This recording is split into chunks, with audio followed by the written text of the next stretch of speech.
When you become a Christian, you repeat Christ. By and by, you become more like a shadow. You lose your being. You lose yourself. You are no more true, real, authentic. A Christian is already dead, and religion is concerned with a rebirth. Yes, it is a crucifixion too. The old has to die for the new to be born.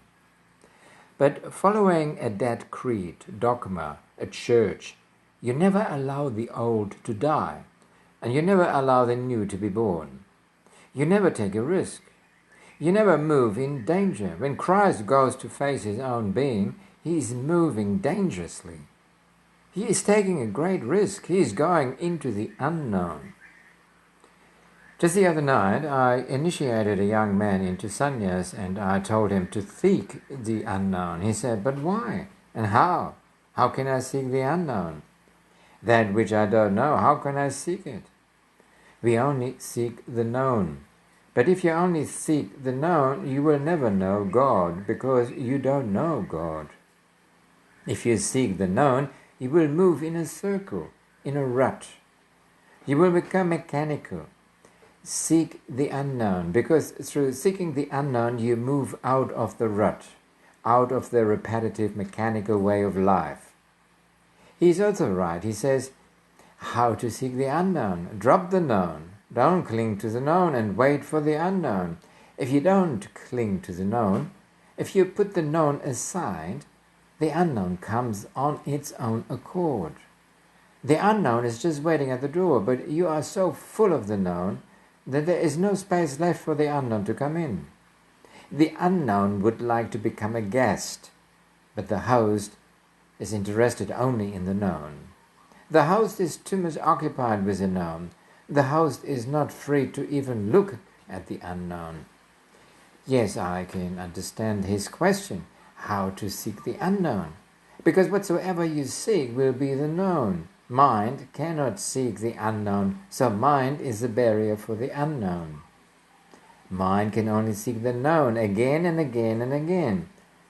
Mind is repetitive. That's what meditation is all about.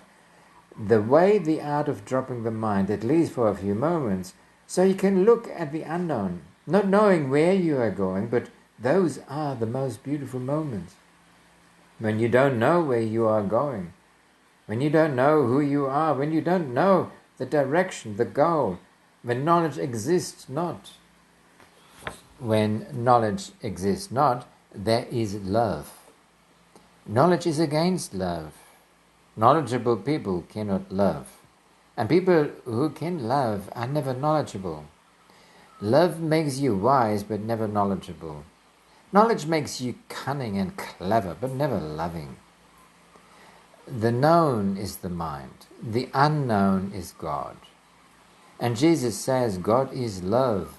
Love comes through the unknown, with the unknown, as part of the unknown. To move into the unknown, one needs courage, tremendous courage. To cling to the known, there is no need to have any courage. Any coward can do it. Coward only do that.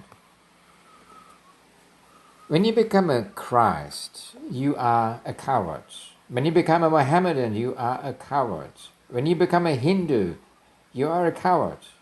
When you become religious, you are tremendously courageous. You're going for an adventure. You're seeking the unknown. You're moving into the uncharted, the unmeasured, and the immeasurable. There is every danger that you may be lost. There's every danger you may not be able to come back. There is every danger that you will lose all control. You may go mad. That's the price one has to pay for real religion. People are afraid, so they cling to false substitutes. Christianity, Hinduism, Islam. These are false substitutes. Cheap, very easily available. You don't have to do anything. You are born in a certain family and you become a Christian. You are born into another family and you become a Hindu.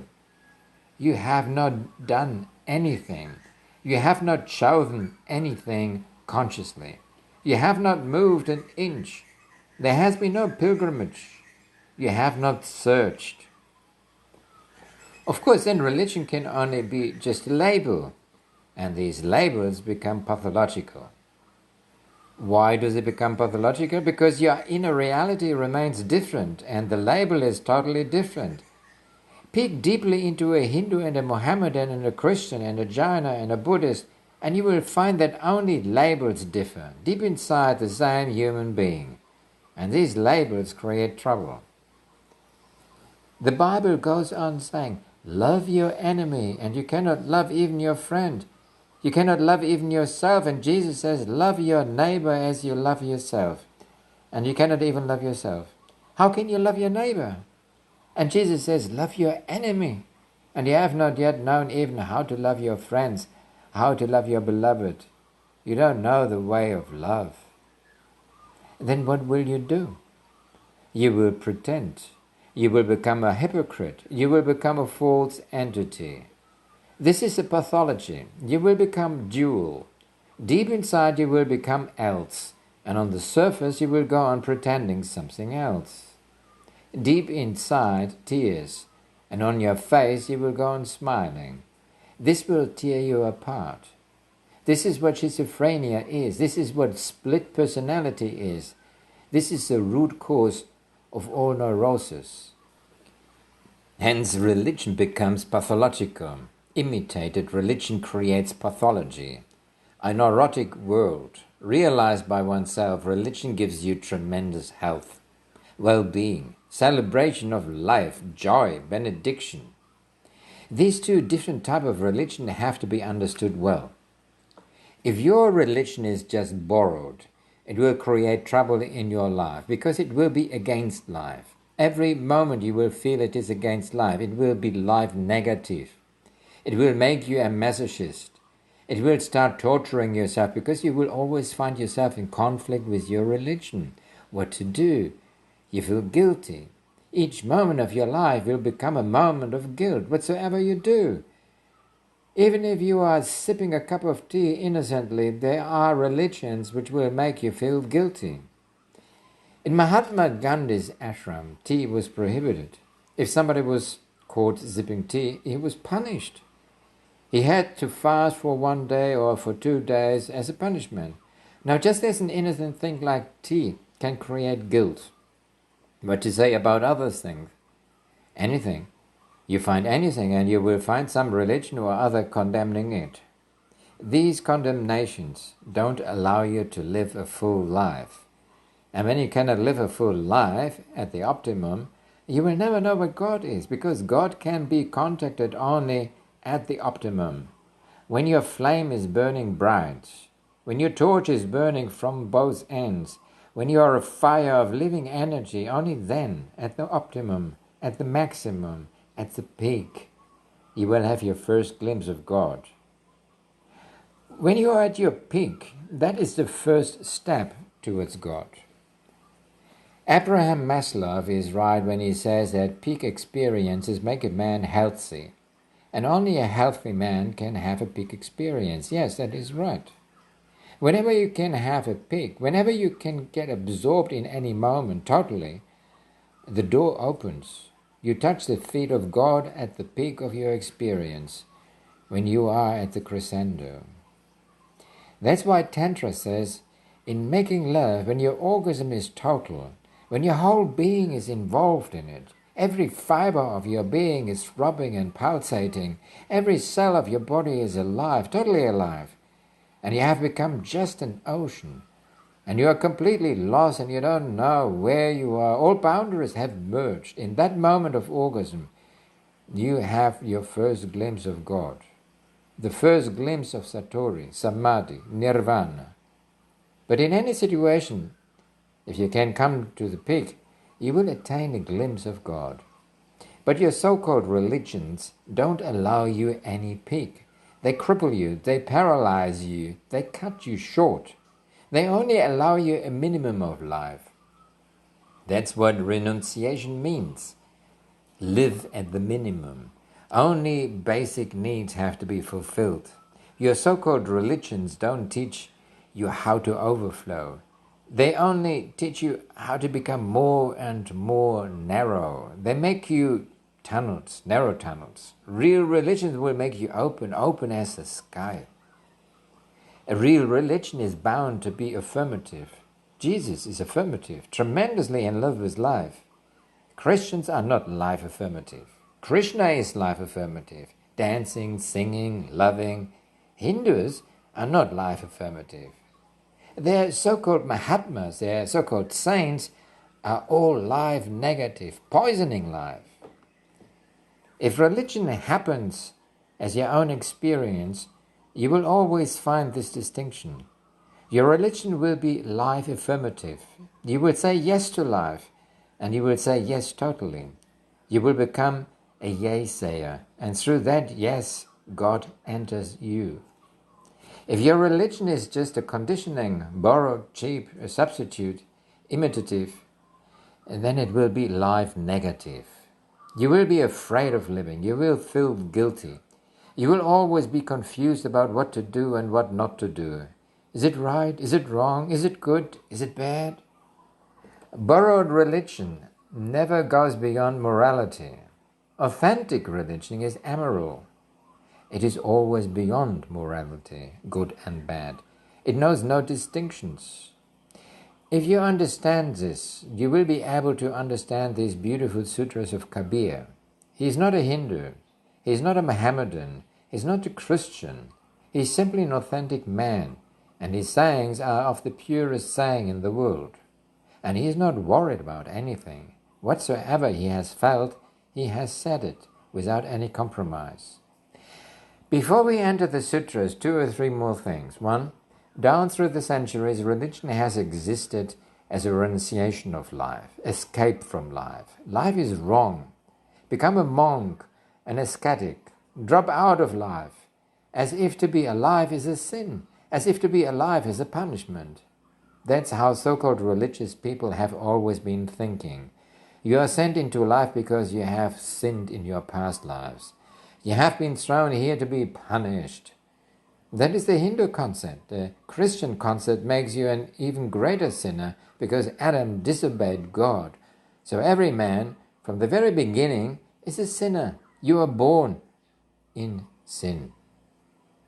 Buddhists go on saying that life is a bondage. So get out of it. The sooner the better. Escape from it. And down through the centuries, only one prayer has continued all over the world. And the prayer has been, don't send us again into the world. Kabir says, I'm not for renunciation. If God creates the world is beautiful. If it comes out of God, it is beautiful. It cannot be punishment. It is a reward. This is a very revolutionary statement, that the world is not a punishment. The world is a reward. God has not thrown you into a dark and dismal cell. It is a celebration. God has loved you so much that He has created this world for you, to play with it, to dance with. It is a celebration. Kabir is not for renunciation. He is all for celebration. One thing. The second thing, Kabir says life is a community. Life is in community. Life is a communion. So don't try to escape from the world. And don't try to remain in a solitary life, because the richness is in the community. You are enriched by the community, by your relationships. The more you are related to people, the more you are rich. A solitary person living in a Himalayas cave is very poor, impoverished, because rivers of relationship don't flow in him. He becomes a desert. Each time somebody looks into you, a river flows in. Each time somebody shakes a hand with you, an energy moves into you. Each time there is a contact, you gain something. When you drop out all contacts, out of all relationships, and you become a solitary monk or in a Himalayan cave, you have almost committed suicide. You are only 1% alive. Just because you breathe, you are alive. This is a sort of death. You are living in the minimum. You're not living at all. You are living very grudgingly. You are living very reluctantly. You are living with a deep complaint that you don't want to live, and you have been forced to live. You don't want this world at all. The rainbows and the trees and the stars and the people. You don't want to relate with anybody. When you don't want to relate with anybody, your contact with God is diminished, terribly diminished. When you come into a relationship with a man or with a tree or with an animal, you are coming in contact with God in a different forms. Kabir says to be in the community is the only way to be really alive. Relationship is life and relationship is beautiful. The third thing, Kabir says this: don't make religion a ritual. Ritual is a way of avoiding religion. Religion should be a spontaneous, non-ritualistic. You should do it because you love doing it, not that it is a duty. And you should do it only spontaneously when your heart feels like it. There is no need to go to the mosque or to the temple every day. There is no need to pray every day in the same way again and again, because if you repeat the same prayer every day, you will not repeat it consciously, it will become mechanically. It happened, one German scholar came to India to see a certain old age. His name was very famous because he knew the Rig Veda, just by the memory. He had memorized the whole Rig Veda. That was his fame. I don't think he was a sage, he was just a great scholar with a very good memory. You can call him a good computer, but not a sage. And this German scholar came to discuss something, and he told him a few sutras from the Rig Vedas. I would like you to discuss this with me, the old man said. I never heard of it, because the German scholar had not said that these were from the Rig Veda. The old man said, never heard it before. The German was surprised. He said, I have heard that you know the whole Rig Veda, and you say you have never heard this before. He said, I cannot remember pieces. I remember the whole text, from the beginning to the end. I can repeat it whole. But if you bring two sentences, then I don't know. It happens many times. You can repeat the whole thing more easily because no consciousness is involved in it. It is just a mechanical repetition, just replaying a tape recording. It is like a gramophone. If something is asked, you cannot even remember that you know about it because it is out of context. You remember it only in the context of the how. You can do a ritual. You can go every day to the mosque and do the Namli, the Morga, the Islam, or you can do a Hindu ritual or any other ritual. Or you can invent your own ritual and you can do it every day and you can do it religiously and it will become part of your habit. And it is not going to enhance your being at all. Kabir says, be spontaneous. If you are sitting silently and a prayer arises, say it. And there is no need to repeat any formal prayer. Say whatsoever you feel like saying. Jesus introduced a tremendously new insight into prayer. He used to call God Abba. Christians translate Abba as Father. That is obviously wrong. Abba is not Father. Abba can be translated only as Papa or Dad or Daddy, but not Father. And it was Jesus who introduced Abba. Before him, no Jew had ever prayed that way. God was Father. To call God Abba, Daddy, it must have looked like a sacrilege. But it was more spontaneous, more intimate, more personal. To call God Father is not right. Father is a very clinical term, untouched with love. Not intimate, not close. Love is not flowing. Father is an institutional word. Papa has a totally different quality. Jews were very angry when they heard that Jesus called God Abba. Who is this man, and what does he think about himself? They could never forgive him. Jesus' prayer is a very spontaneous. He had no ritual about it. Sometimes suddenly he would say to his disciple, now I would like to go and pray. The feeling is coming. Sometimes amidst the crowd he was talking, teaching, and then suddenly he would say to his disciples, now let us go to some lonely spot. I would like to pray. It's not a ritual. It is a feel. It is not being done through the head. When the heart feels it, then let it overflow. Sometimes you may be silent, nothing will come out. Then silence is coming out. Silence is as prayerful as anything else, even more prayerful than words. Sometimes some words will come, but don't force. It is not a performance. Just say that which comes. Don't improve upon it. Don't rehearse any prayer. Let the prayer be absolutely spontaneous. That what Kabir called sahaj, spontaneous.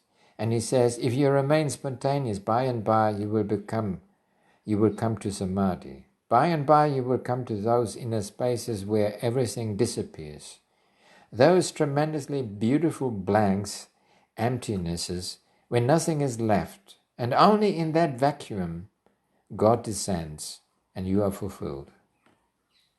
This he calls sahaja samadhi, spontaneous ecstasy. And he says that your whole life should be infused with prayerfulness.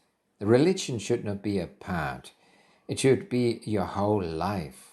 Not that in the morning you do the prayer and you are finished with your religion, or on Sunday you go to church and for 6 days you are free from religion. Religion, if it's going to be at all significant, has to be a continuity in you. Eating, you should be prayerful. Walking, you should be prayerful. Talking, you should be prayerful. Listening, you should be prayerful. Let prayer spread in each of your activities. In activities, sleeping, you should be prayerful. Then only the natural ecstasy arises, and Kabir is tremendously in love with natural ecstasy. He says, there are 2 types of ecstasies. One, practiced, forced, the yogis do that. The posture, the breathing. They train themselves for it. It is a trained thing with great effort. And Kabir says, something trained is bound to be false. It is a performance. He said, Santu Saha Samadhi Bali. O monk, O disciples, the spontaneous ecstasy is the best. You should not practice it. By practicing, you poison it. You should not make any dramatic effort for it. You should remain relaxed and by slowly disappear into it.